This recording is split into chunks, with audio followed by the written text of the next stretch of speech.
اسلام میں فرینکلی مطلب میں عموماً بات نہیں کرتا، لیکن آپ نے چھیڑی ہے تو کر ہی دیتا ہوں. اسلام میں یہ مولویزم کوئی ڈپارٹمنٹ نہیں ہے. محمد رسول اللہ صلی اللہ علیہ وسلم کون تھے؟ ایک تاجر تھے، ایک مجاہد تھے، ایک سپہ سالار تھے، ایک باپ تھے، ایک بیٹے تھے، ایک بھتیجے تھے، ایک شوہر تھے. اور آپ صلی اللہ علیہ وسلم ایک اسٹریٹجسٹ تھے، پلانر تھے. عمر فاروق رضی اللہ تعالیٰ عنہ ایک تاجر تھے، ایک سپہ سالار تھے، ایک پلانر تھے. ابو بکر صدیق رضی اللہ تعالیٰ عنہ ایک تاجر تھے، ایک سپہ سالار تھے، ایک لیڈر تھے، ایک امیر تھے، ایک پریزیڈنٹ تھے. کوئی آپ مجھے کوئی مثال بتا دیں، یہ مجھے تو سمجھ نہیں آتی یہ شروع کہاں سے ہوئی ہے امویت.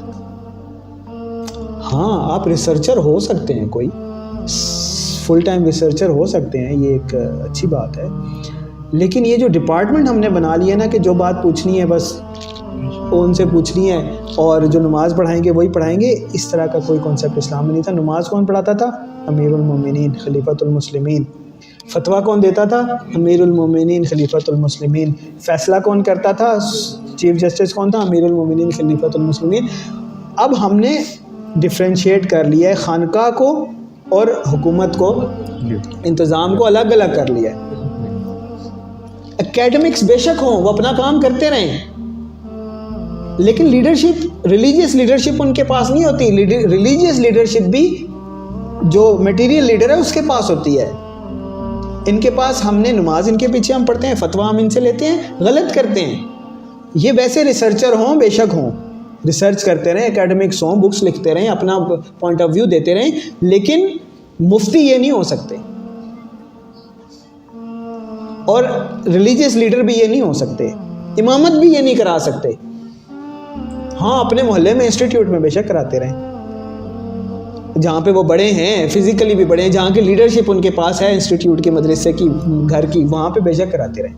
لیکن یہ جو ہم نے کرنی ہے کہ پورے ملک کی ریلیجیس لیڈرشپ ہی ہم نے ان کو دے دی ہے، یہ اسلام میں ایسا کوئی کانسیپٹ نہیں ہے. تو ہماری ان سے ایکسپیکٹیشن کرنا ہی غلط ہے. وہ اکیڈمکس ہیں، وہ اپنی ریسرچ ریکمنڈیشن دیں یا نہ دیں، ہمیں ان سے غرض نہیں ہے، اپنا کام کر رہے ہیں وہ. ہماری غرض ہے ایوان، اقتدار، حکومت، طاقت، وہ کیا کر رہے ہیں ان کو ہم ہلائیں گے، ان کو ہم چیلنج کریں گے، ان کے خلاف ہم کھڑے ہوں گے، ان کے خلاف ہم زبان چلائیں گے.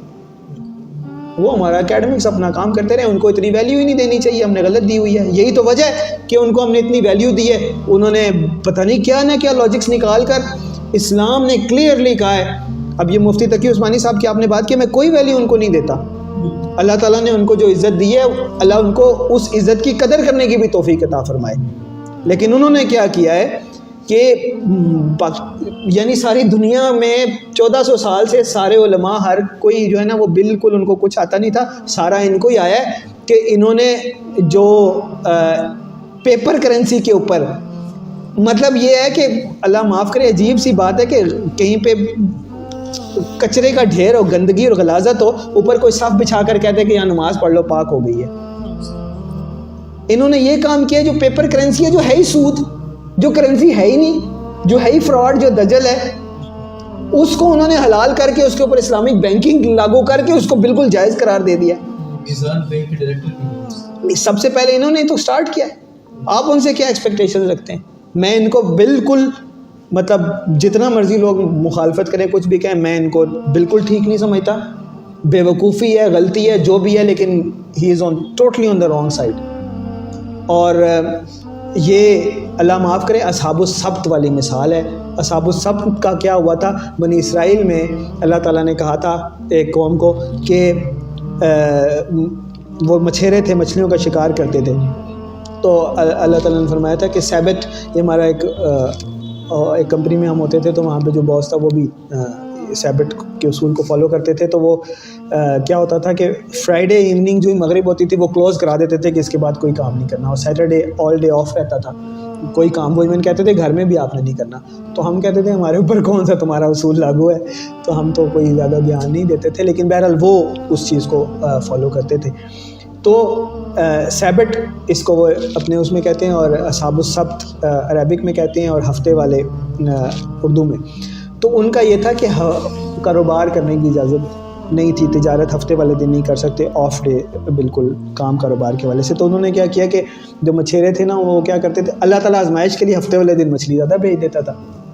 تو وہ کیا کرتے تھے، یہ پانی ہے نا اس سے ایسے نا نہریں سے نکال کے نا تو بڑے بڑے گڑھے کھود لیتے تھے. تو جب پانی زیادہ آتا تھا نا تو وہ جو مچھلیاں ہوتی تھیں وہ ساری جمع ہو جاتی تھیں. تو وہ تو نہیں پکڑی نا، وہ پانی میں ہی ہیں. تو اب وہ سنڈے کو یا منڈے کو آ کر نا وہ پھر ان کو پکڑ لیتے تھے. لیکن مچھلی کون سی ہوتی تھی، وہ ہفتے والے دن کے لیے ہوتی تھی. لیکن آج کے دور کی آپ لاجک دیکھیں نا، آج کے دور کی لاجک یہ ہم بھی لگاتے رہتے ہیں ہر وقت. ٹھیک ہے میں نے یوں نہیں یوں کیا تھا، یوں نہیں یوں کیا تھا، دیکھیں میں نے ہفتے کو تو نہیں پکڑی. پکڑی انہوں نے ہفتے کو نہیں پکڑی. لیکن اللہ کے ساتھ حجتیں چلاکیاں، تو اللہ تعالیٰ نے ان کو خنزیر اور بندر بنا دیا تھا. اس نبی کون تھی؟ بنی اسرائیل میں تھے کوئی، نہیں حضرت یونس علیہ السلام کی نہیں تھی، مجھے نبی کا نام یاد نہیں ہے، لیکن بنی اسرائیل میں سے کوئی قوم تھی. تو اللہ تعالیٰ قرآن میں ان کا ذکر ہے کہ اللہ تعالیٰ نے ان کو خنزیر اور بندر بنا دیا، ذلیل و خوار خنزیر اور بندر بنا دیا. تو یہ وہ معاملہ ہے کہ گندگی کے اور غلاظت کے ڈھیر کے اوپر آپ صاف بچھا کر کہیں کہ یہاں پہ یہ پاک ہو گئی یہ جگہ، یہاں نماز پڑھیں آپ، ایسی بات نہیں ہے. یہ جو انہوں نے کیا بالکل اصحاب السبت والا کام کیا ہے، اور یا تو یہ اس کو ٹوٹلی واپس لیں، اس سے توبہ کریں، ورنہ مطلب ہم کچھ بھی ایکسپیکٹ کر سکتے ہیں. اللہ معاف کرے، اللہ تعالیٰ دنیا میں بھی ایسے لوگوں کو مطلب نشان عبرت بنا سکتا ہے اور آخرت میں بھی بنا سکتا ہے. اللہ تعالیٰ ہم سب کو، وہی بات ہے ربی حبلی حکمہ الحقنی بالصالحین، اللہ ہمیں حکمت عطا فرما اور ہمیں قوت فیصلہ عطا فرما. ان کے اس قد کاٹ کو نہ دیکھے کہ لوگ تو ان کو پوچھ رہے ہیں، جی انہوں نے کہا تو ٹھیک ہوگا، یہی تو پوچھنا ہے. جب اللہ اور اس کے رسول کا حکم آ گیا تو اس کے آگے کوئی چیز نہیں، چاہے کوئی بھی جتنا بڑا مرضی اس کا قد کاٹ.